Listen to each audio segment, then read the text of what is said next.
Welcome to the Blockbusters and Birdwalks podcast. I am the curator, Garrett Chaffin-Quiray. Today we have a conversation with a friend, Ed Rosa. That's me. Hi. My filmmaking partner and I have a YouTube channel, Toothless Richard Productions, where you can see a number of our short films.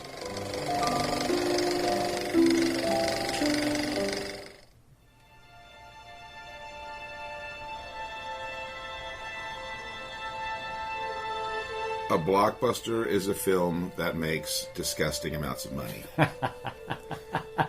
They tend to be movies that sort of invade the popular consciousness in a way that's difficult to avoid. I tell people that a blockbuster is a $100 million gross box office receipts in a single territory.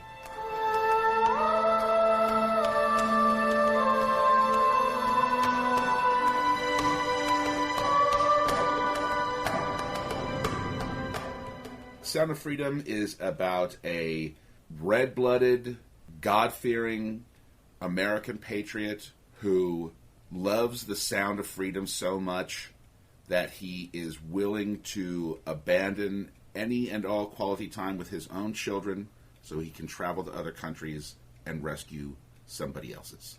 As a fellow red-blooded patriot, it's hard for me to not be convinced of how correct this story's basic point is, because I think all children should be protected from the ills of any predatory adult. Whether you like this movie or not, like, who honestly is disagree. Pro sex trafficking of minors? Nobody. Yeah. So as the movie begins, and as you accurately point out, our lead character is Tim Ballard, and that's the resurrected Jesus of Nazareth, Jim Caviezel from Passion of the Christ. As we get to know him, we get to see his wife, his tail-headed children. We realize the career in law enforcement that he is going to give up. His pension is just around the corner. But all of that, as you say, he just sets aside because he wants to make sure these children are saved. Yeah. It's not produced by a major studio. It's not distributed by a major studio. It wasn't marketed by a major studio. And that meant it was more grassroots. It's not that it opened on a low theater count. It was comparable to The Mule, which we talked about in our last conversation. My point, this movie did not come heralded by superhero comic book tales. It didn't come heralded by the IP of Disney or some similar class of corporation. It come heralded by the real-life story, torn from the headlines of his lived experience, of Tim Ballard, who indeed was once in law enforcement, did once get on the bandwagon of let's protect the children, did once testify before Congress and say sex trafficking is bad. And again, who would disagree with that? Yeah. And he also established a company, Operation Underground Railroad Hour, to actually send American resources and Americans abroad to short-circuit sex trafficking rings and save children. What gives this movie life are a brother and sister pair. Early in the adventures, our hero Tim discovers the boy and brings him safely home to his father, only to discover that he's got an older sister. That is what marks basically the 90-minute real arc of the story. Yeah. Running down the sex traffickers who have this little boy's sister. The little boy's name is Miguel. The sister's name is Rocio. And Tim wants to return these children to their father, who appears to be a loving single dad who was duped by a talent agent saying your children are beautiful and will do well as models.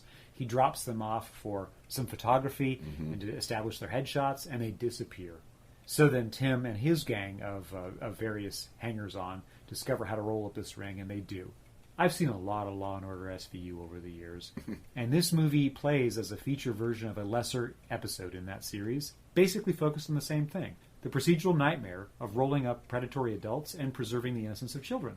And this movie doesn't really take you inside of those encounters. It hints at them, and then when you can see, those sweaty men are about to do something to that sweet child, we leave the scene before anybody is disrobed or anything that could hurt your feelings. Right. But that's TV.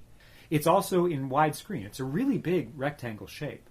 And generally speaking, the bigger your screen, the wider it is, the more long shots you get, the farther away from your subjects you go, you can get more extras, therefore production value.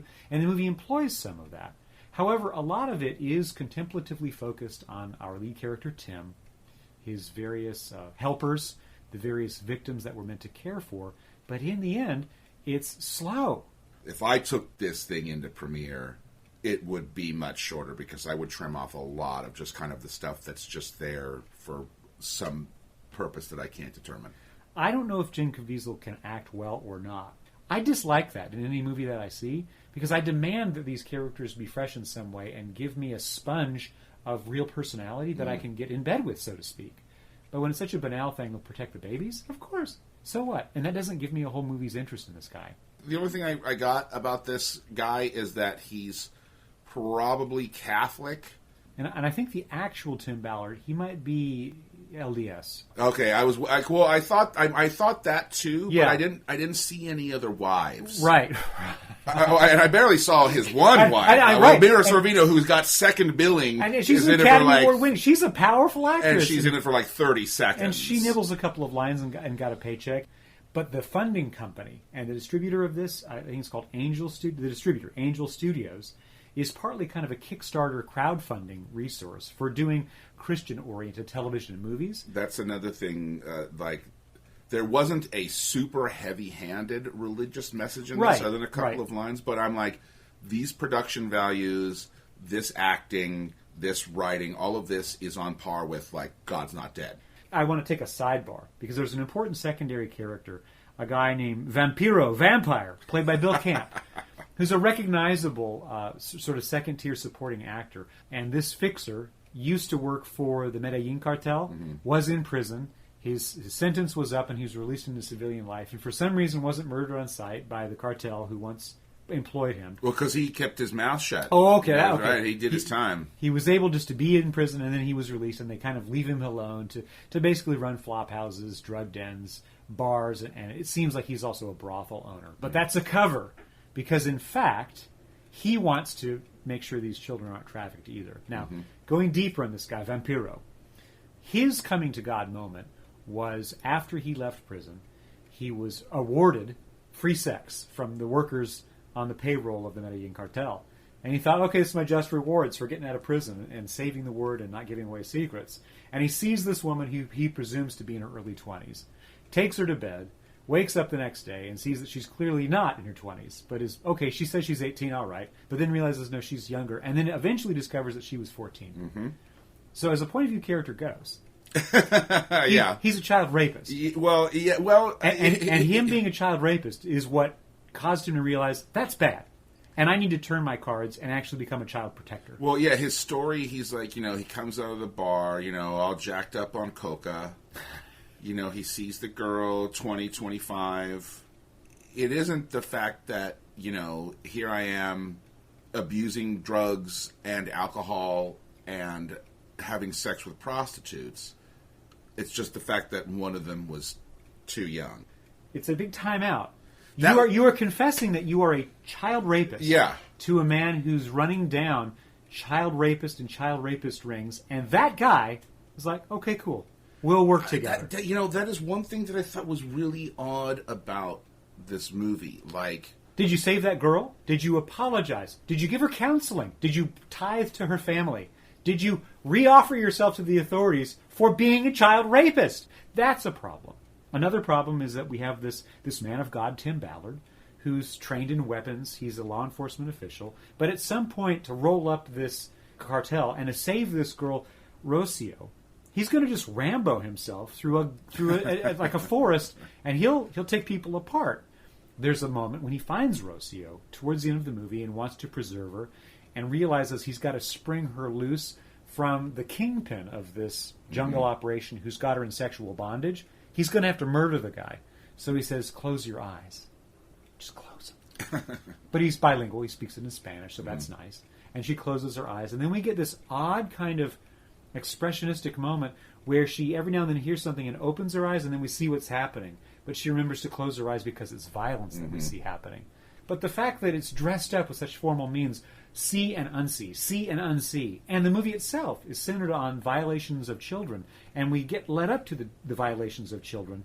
And what I know, because I've been around movie sets, well, nothing happened. Right. And the parents of that child were probably sitting right next to the camera to make sure she had something to feel comfortable. And these men, were playing. Everybody knew all of that. I see through the artifice.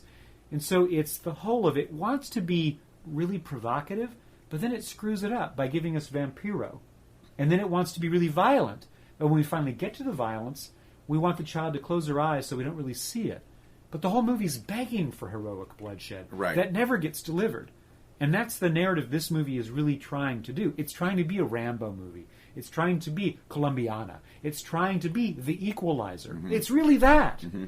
And let's get a bunch of dudes who are willing to really lean in hard to the sort of oily Latino stereotype, including the kingpin in the jungle's name is Scorpion. Yeah. With nasty tattoos. Well, he's violent to his men. Let's not forget Carne. Let's not forget about him now. Right. Let's just hit all that right on its nose. And we'll safely place it in the hands of this blonde, clearly great guy who speaks both languages, is able to navigate these environments, and convince, because of his previous relationships, these drug overlords and these sex trafficking overlords that he's an actual businessman who wants to set up a pederast's paradise. It looks like a Survivor Epstein Island. I think the people who felt hailed to come to the theater and watch this are people who don't normally go. Right, because of all the moral bankruptcy that, Hollywood is in their eyes trying to foist on our I think that's youth. Exactly right. So when they see something comes out from a distributor who they've learned to trust, they think, oh, this is hard. Another loose end that I found troublesome, the little boy, Miguel, who Tim is able to return to his father. There's no sense that, sir, your child has been, well, he's been raped by men for the last 3 to 6 months. Maybe he needs to have some therapy. Yeah. Maybe he's going to need medical assistance because he's, their reunion is affected in a hallway and they immediately go to a hospital for a checkup. Yeah, so the nurse basically tells Jesus right. that, this kid has been the recipient of terrible things. And I'm thinking, and they're not described, but we can intuit. And then she talks about the lacerations. Oh, right, she does say that, right? Which is arguably more graphic somehow in a way than putting it in some sort of schoolyard parlance, right? And then we get a shot of this poor sweet child, and he's playing with his little car, and I'm thinking to myself, dude, this kid is going to be scarred for life. Yeah, this child is messed up. I guess the movie's not really about that. It's not about rehabilitation, but that's critical because these are young people. And then his 9 or 10-year-old sister, who becomes the old lady girlfriend to this paramilitary kingpin in the jungle, who presumably plucked her after she was seasoned, let's say. Right. And then she's finally returned. In the end of the movie, Rocio is returned to her father and her brother. Tearful reunion, great. She's going to be even more messed up. No, that's what I like. The movie. So the movie has this circular thing where it ends with the reverse shot of the one it opens with, where at the beginning, we sort of we track into an apartment building, right? And then in the end we track out. At the end of the film, she's got a drum and she's singing a song again.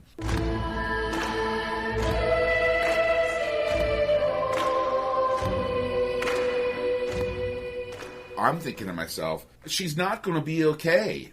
Okay, another one of those aporias. You made mention to the character Carne, right? He's indeed one of the characters, and he's viewed as sort of the muscle that the militia in the forest uses to grab children and do things in polite society. He's the tip of the spear. Mm-hmm. And the tip of the spear likes boys. And I've been taught through all of the years of consuming American popular culture that people who are into same-sex relations are not generally trusted at the high end of any administrative group or any system. And that people who prey on children are definitely not trusted. Right. And, well, there comes a moment when Tim is attempting to sell the pedophile hotel, acting like he's there to enjoy the kids. Mm-hmm. And he makes as if he's going to be drawn to this little boy that Carne also wants and gets in the way. Right. And so these two have a little chest-bumping kind of thing of, don't get between me and my prey kind of a deal. And Tim has to back down or blow up the whole operation. Mm-hmm. So he is allowing a child to go be victimized by the guy he's trying to bring down. Yeah. And the guy who's going to victimize this child is the one trusted to deal with polite society and run the inner workings of this cartel that trades humans and other things, coca and all of the rest. Yeah. Because the sex trafficking is just to the side of the drug operation. It's just something that amuses the adults because it doesn't amuse all adults, I guess is the message. And do all adults just agree that the one who should be in control is messing with a little girl, and that his best lieutenant is messing with a little boy, and everybody around them like, that's cool? Yeah. It defies my sense of logic. Yeah. Because yeah. even criminals have codes. Yeah, there's a category of crime that you're not supposed to ever perform. I also thought it was really weird, that scene, too, because so they bring all these kids, and and he makes a big deal, like, I need at least 50, right? So then Carne is trying to take this little boy to debaucherize him. Good word. And Jesus steps in and says, no, this one's mine. Yeah. Choose another. Is he going to be so confused by having to select like a second choice that he's going to that the feds are going to show up and bust everybody before he has a chance to actually try to consummate this relationship? Another important angle to reflect on, because this is a blockbuster, that's why we chose to watch this together, is recognizing what an efficient and good use of money it was to invest in this thing, which I think we're basically panning is not a very good movie. But this was hugely successful. It cost not even $15 million to make. It earned in the United States nearly $185 million. And a lot abroad. It would have paid for itself with this international release, but it had such a big release in North America that we need to regard the fact that that's extraordinary. When it was up against the likes of Spider-Man Across the Spider-Verse, The Flash.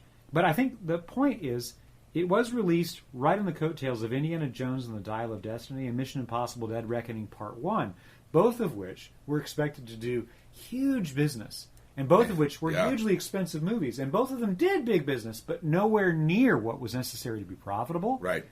And this movie, which cost almost nothing, was, I think, largely ignored by most respectable critics, except to regard the sort of phenomenon that it is. In these times in which we live, this was a bit of a cultural flashpoint. Like, people either love it or hate it. That's right. And it seems like it falls pretty much right down red state, blue state lines. The people that like it tend to be red staters, and the people that hate it tend to be blue staters. Both sides kind of seem to represent something for each side that was not really what was going on. And they can talk past each other by using the same text. Right.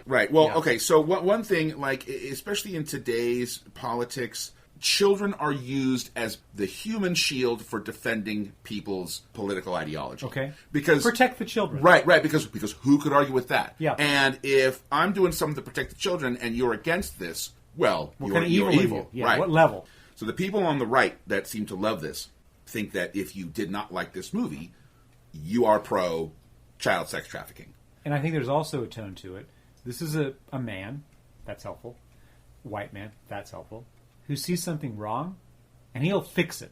I'm not going to wait on others. I'm not going to petition my government. I'm going to fix it. I'm not withheld. I'm not restricted by having to deal with anybody else's opinion or anybody else's Western needs mythos. or wants. Right. A lone person can fix a problem. Which is exactly what sort of it seems like, the religious right in this country, wants out of a president. This savior who's going to come in and all of this bureaucratic nonsense in Washington is going to push it to the side, just push through part of the Red Sea and actually get something fixed. Yeah.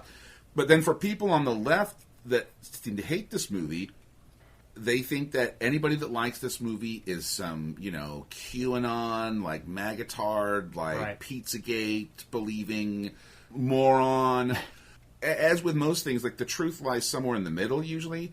And basically what we have is none of those things are true. This just isn't a very good movie. Yeah. And it happened to be timed and released in just the right kind of circumstances. What I want to emphasize about those circumstances is this movie had been released, it was earning real money, it had already recouped its cost, and then Barbie and Oppenheimer show up, and that kind of defined what Summer 23 was all about in Barbenheimer. The fact that Barbie, Oppenheimer, and indeed Sound of Freedom made tons more money than The Flash, than Indiana Jones and the Dial of Destiny, than Mission Impossible Dead Reckoning Part 1, especially in the sort of the post-COVID kind of world in which we live. Apparently the most successful movies are ones that are flipping a bird to this pre-existing franchise IP stuff. That's right, okay. That they've just driven to the ground. But I think Hollywood should take note that maybe it's time to sort of return to more original voices. Well, this is not a good movie. It's not a good movie. It's not. But it crystallizes a kind of an argument that I have had repeatedly over, I'd say, the last 5 to 10 years about a lot of different cultural experiences where I can say to somebody that I'm meeting maybe for the first time, what you're talking about is not good. And to have them say, but I liked it. Mm-hmm. What's distinct about this, because we have an elevated vocabulary and a broader reach than most people because of the commitment we've made in time to the art form of movies, I can point out things that I know make this a bad movie. Mm-hmm. And I guess it all boils down to the primary Confederate who helps Tim do his thing is a child rapist.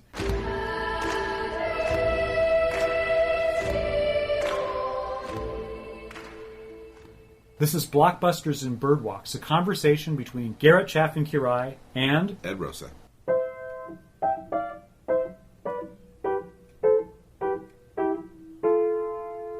Boop boopity doo.